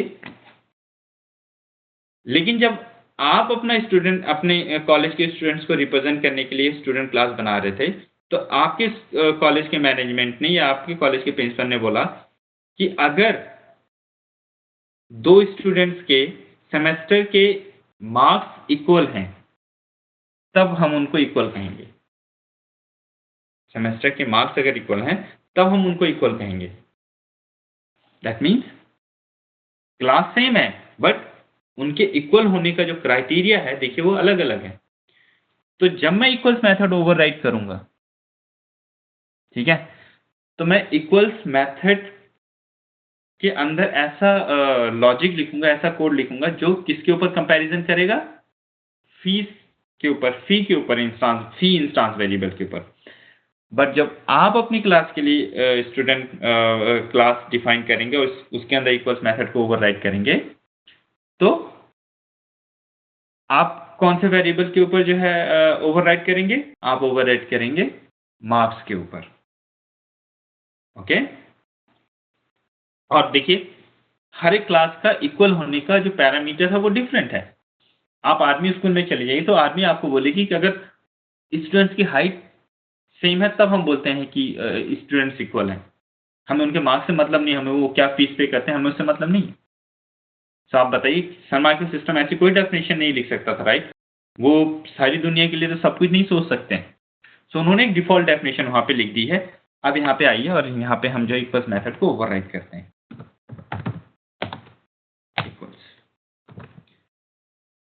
ओके, अब इस क्लास के अंदर देखिए जो हमारी फो क्लास है इसके अंदर देखिए दो इंस्टांस वेरिएबल्स हैं एक्स एंड वाई। मैंने जो है अपना मैनेजर से पूछा, उसने बोला हमारी बिजनेस रिक्वायरमेंट ये है कि अगर दो ऑब्जेक्ट्स की x की वैल्यू अगर सेम है तो हम बोलेंगे ऑब्जेक्ट्स आर इक्वल। हमें उनका y से कोई मतलब नहीं है। अगर fees say suppose your x is like your fees in college example, so अगर फीस x is equal है तो हमारे ऑब्जेक्ट्स आर इक्वल। ओके, आइए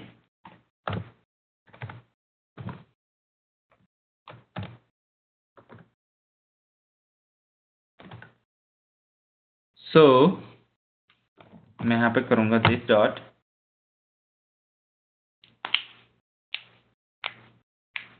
x equal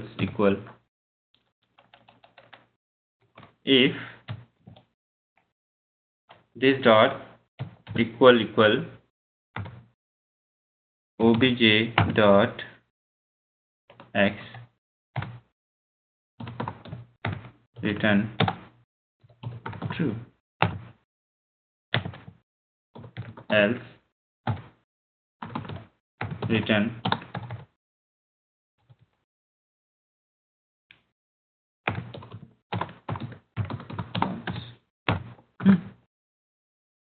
okay.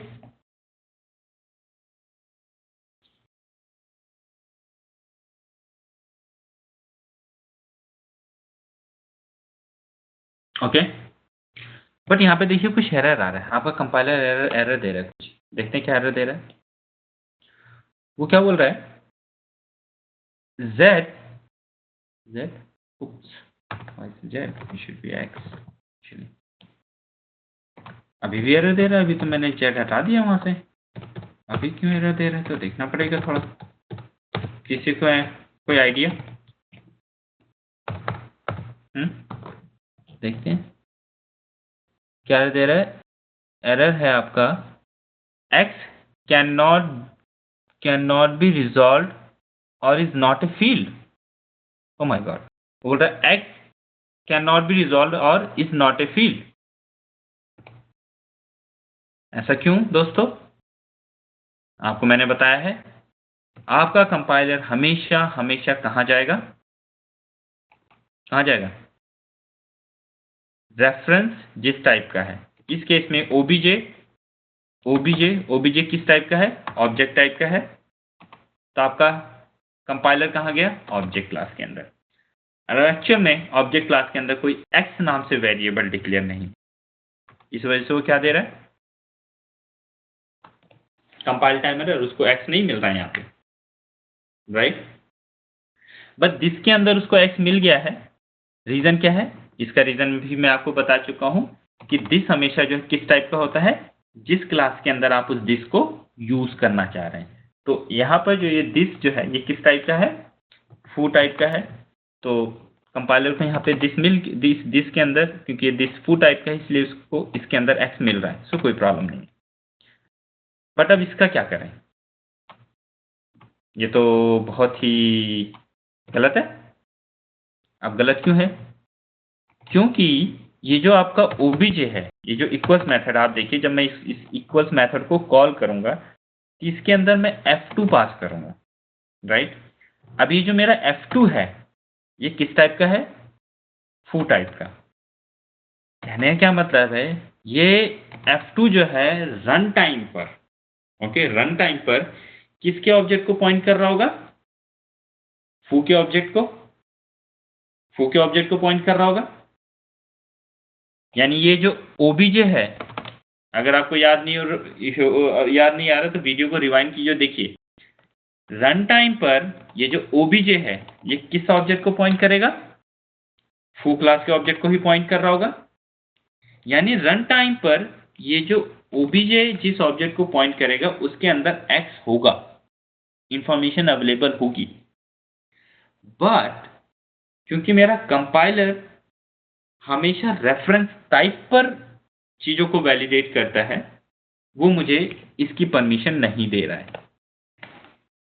अब क्या करें, अब हमें जो करना है वो एक्चुअली आज ही हमने पढ़ा है, और वो क्या है, डाउनकास्टिंग। ओके, आ गई सिचुएशन। जब हम लोग क्लास कर रहे थे तो मैंने आपको एक छोटा सा एग्जांपल बहुत ही फू और इस टाइप से करके दे दिया था, राइट। वो कॉन्सेप्ट समझाने के लिए देखिए आपको उसी कॉन्सेप्ट की यहाँ पे जरूरत पड़ गई। अब हम यहाँ पे क्या करेंगे, देखिए फू f1 इक्वल्स फू ओबीजे, राइट। और यहाँ पे अगर मैं कर दूं f1, what will happen, सोचिए। सेम सिचुएशन है, ओबीजे किस टाइप का है, आपका ऑब्जेक्ट टाइप का है, यानी क्या है, पेरेंट है। पेरेंट क्योंकि ओबीजे पेरेंट है, तो ओबीजे जो है रन टाइम पर ओबीजे ऑब्जेक्ट टाइप के ऑब्जेक्ट को भी पॉइंट कर सकता है और फो टाइप के ऑब्जेक्ट को भी पॉइंट कर सकता है, क्योंकि फो चाइल्ड है ऑब्जेक्ट का, तो फो टाइप के भी ऑब्जेक्ट को पॉइंट कर सकता है, ऑब्जेक्ट टाइप के ऑब्जेक्ट को भी पॉइंट कर सकता है। कंपाइलर को पता नहीं है, ठीक है, बट ये रिस्की कोड है।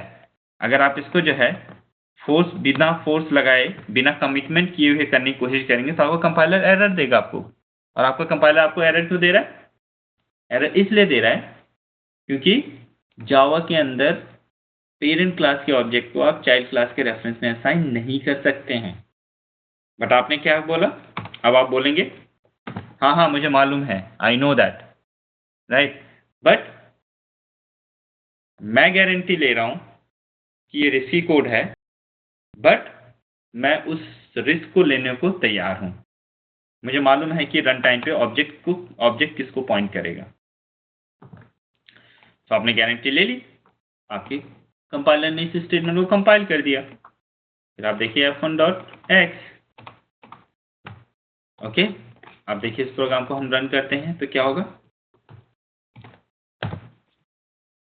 ओके, सो दोस्तों एक्चुअली जो आपको बताना चाह रहा हूं वो ये है कि देखिए इक्वल्स मेथड को आपको इस तरीके से ओवरराइड करना पड़ता है और हमेशा आपको इक्वल्स मेथड को ओवरराइड करना चाहिए, ठीक है।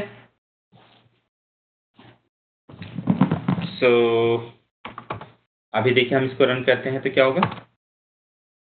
देखिए ये दोनों फॉल्स है, बट इस बार ये जो लास्ट वाला है हमारा इक्वल्स मेथड वाला, इसने ट्रू रिटर्न किया है। इसने क्या रिटर्न किया है? ट्रू रिटर्न किया है। क्यों? क्योंकि इस बार हमने इक्वल्स मेथड को ओवरराइड कर दिया, ठीक है। अब इक्वल्स मेथड क्योंकि हमने ओवरराइड कर दिया है, अब ये इक्वल्स मेथड जो है किस इंस्टेंस वेरिएबल के ऊपर काम कर रहा है? x के ऊपर। अब वो क्या कर रहा है? एक्चुअल में ऑब्जेक्ट के अंदर घुस रहा है और ऑब्जेक्ट के अंदर देख रहा है कि अगर इस f1 और f2 ऑब्जेक्ट के अंदर x की वैल्यू सेम है तो वो ट्रू रिटर्न कर रहा है, एल्स फॉल्स रिटर्न कर रहा है, ठीक है। ट्रू रिटर्न कर रहा है, एल्स फॉल्स रिटर्न कर रहा है। This is your equals method,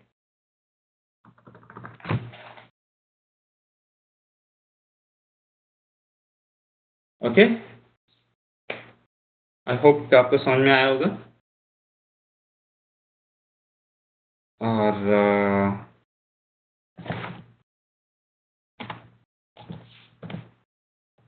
अभी इसका आउटपुट क्या होगा, और मैं चाहता हूं कि आप इस प्रोग्राम के लिए भी अपना डायग्राम बनाएं, जो डायग्राम बनाना हमने सीखा है। देखिए आपको सारे कॉन्सेप्ट्स क्लियर हो जाएंगे। इस प्रोग्राम का आउटपुट क्या होगा अभी अगर हम इसको रन करेंगे। देखिए रन करते हैं, फॉल्स। इस बार फॉल्स क्यों आया? जबकि जो है y की वैल्यू तो सेम है। आप देखिए इक्वल्स मेथड को, y से आपको मतलब नहीं है, इक्वल्स मेथड x के ऊपर काम करता है। So because x is not same, so equals is not same, equals is written false, okay।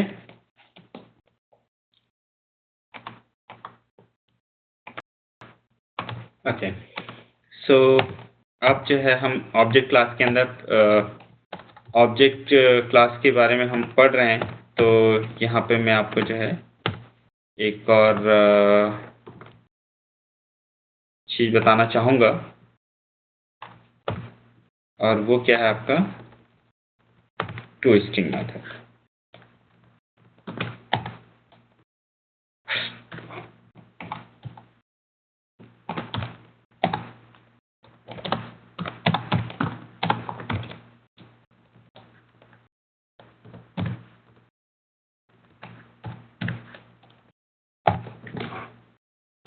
Okay, there you गो।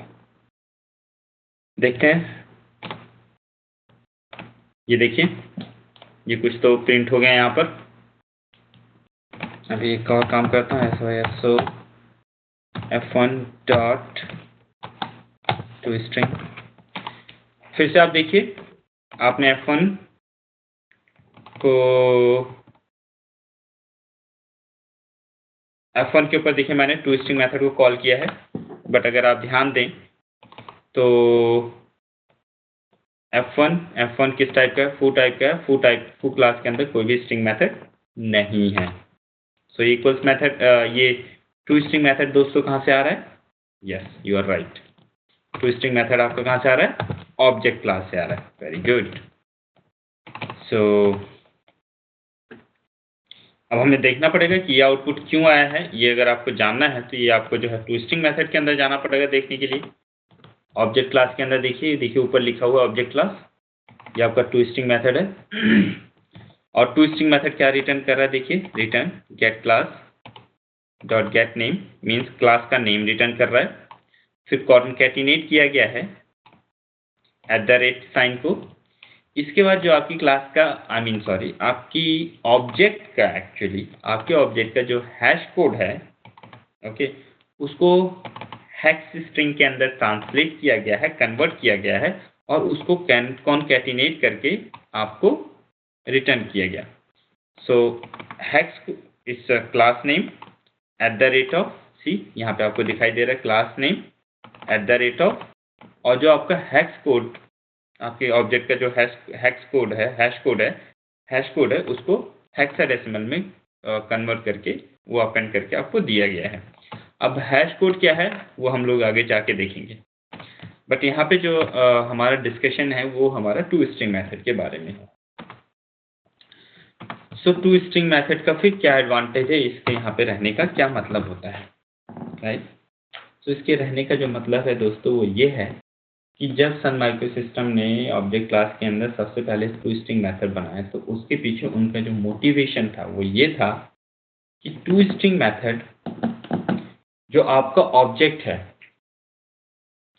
उसके बारे में यूजफुल इंफॉर्मेशन देगा।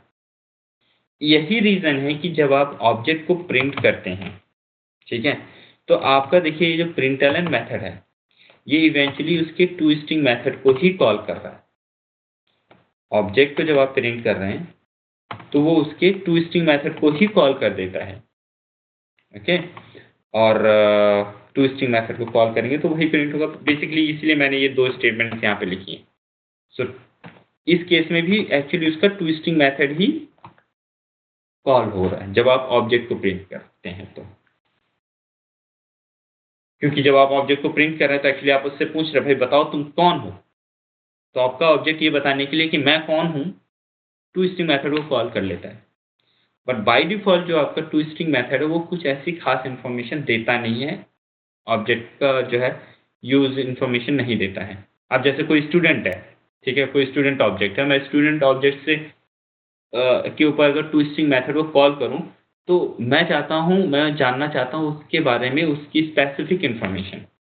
अब अगर वो मुझे सिर्फ बता देगा कि I am object of student class, so कोई फायदा नहीं है ना, क्योंकि हर स्टूडेंट ऑब्जेक्ट तो स्टूडेंट क्लास का ही ऑब्जेक्ट है, राइट? सो यूजफुल इंफॉर्मेशन क्या होगी? अगर मैं स्टूडेंट के पूछूं भाई आप कौन हैं, तो उसे बताना चाहिए कि मेरा नाम ये है और मेरा रोल नंबर ये है और मैं जो है इस डिपार्टमेंट में जो है पढ़ाई कर रहा हूँ। ये यूजफुल इंफॉर्मेशन होगी उसके बारे में। सो ऐसा भी कहा जाता है कि जब आप अपनी क्लास बनाते हैं तो आपको टूस्ट्रिंग मेथड को भी ओवरराइड करना चाहिए। और जब आप टूस्ट्रिंग मेथड को ओवरराइड करें, ठीक है, तो उसको इस तरीके से ओवरराइड करें कि ताकि वो जो है आपके ऑब्जेक्ट के बारे में कुछ यूजफुल इंफॉर्मेशन दे, राइट? सो हम यहाँ पे देखिए टूस्ट्रिंग मेथड को ओवरराइड करते हैं यहाँ पे।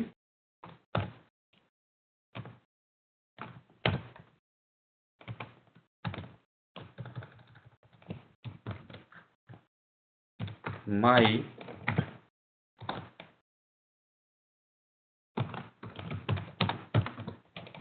method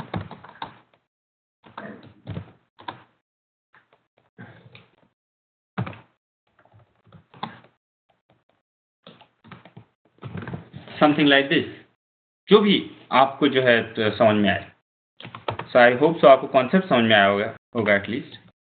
सो देखिए इस बार जो है आपका टूस्ट्रिंग मेथड कॉल हुआ जब हमने ऑब्जेक्ट को प्रिंट किया, यानी ऑब्जेक्ट से पूछा बताओ भैया आप कौन हो, तो उसने टू स्ट्रिंग मेथड कॉल किया, तो एक अच्छा कुछ मैसेज हम लोग दे सकते हैं, कुछ यूजफुल इंफॉर्मेशन प्रिंट करवा सकते हैं एज पर आवर रिक्वायरमेंट।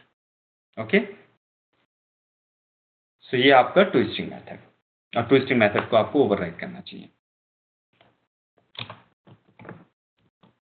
अब आ जाओ दोस्तों आज का लास्ट टॉपिक पे, और आज का जो लास्ट टॉपिक है वो है हमारा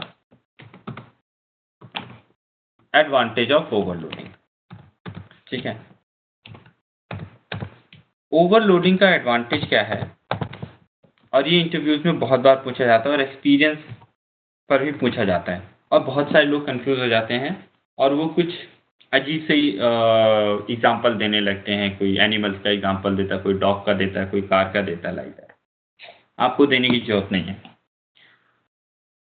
चाहे वो आपका ओवरलोडिंग हो, चाहे ओवर राइडिंग हो, चाहे क्लास कास्ट हो, कोई भी कॉन्सेप्ट हो जावा का, उसका बेस्ट एग्जाम्पल आपको जेडीके के अंदर ही मिल जाएगा। और कोशिश किया कीजिए कि आप वहां से कोई एग्जाम्पल दें उसको, ठीक है, या अपने प्रोजेक्ट से कोई एग्जाम्पल दिया करें उसको। ओके,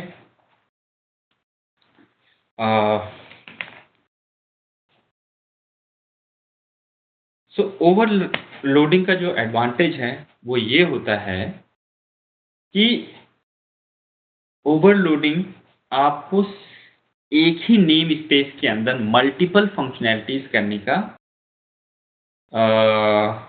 मौका देती है। बिकॉज ऑफ ओवरलोडिंग हम सेम नेम स्पेस के अंदर बहुत सारी फंक्शनैलिटी या डिफरेंट डिफरेंट टाइप की फंक्शनैलिटीज कर सकते हैं। कहने का क्या मतलब है, यहाँ पे आइए समझ लेते हैं इसको। ये देखो प्रिंटलन है,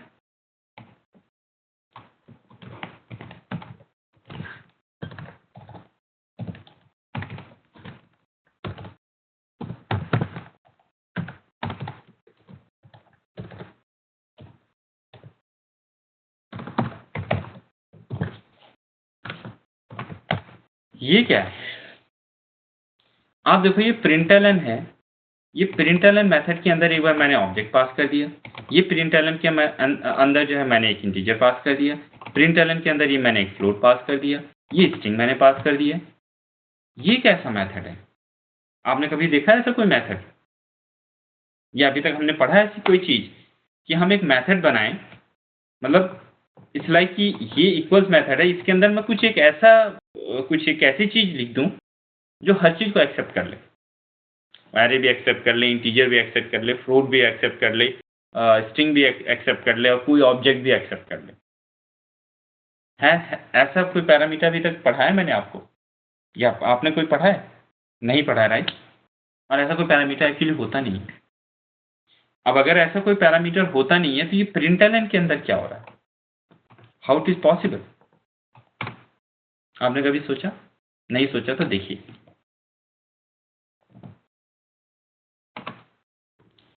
देखिए प्रिंट स्ट्रीम क्लास के अंदर एक प्रिंटलन मेथड है ये, ओके, जो ऑब्जेक्ट टाइप का आर्गुमेंट लेता है।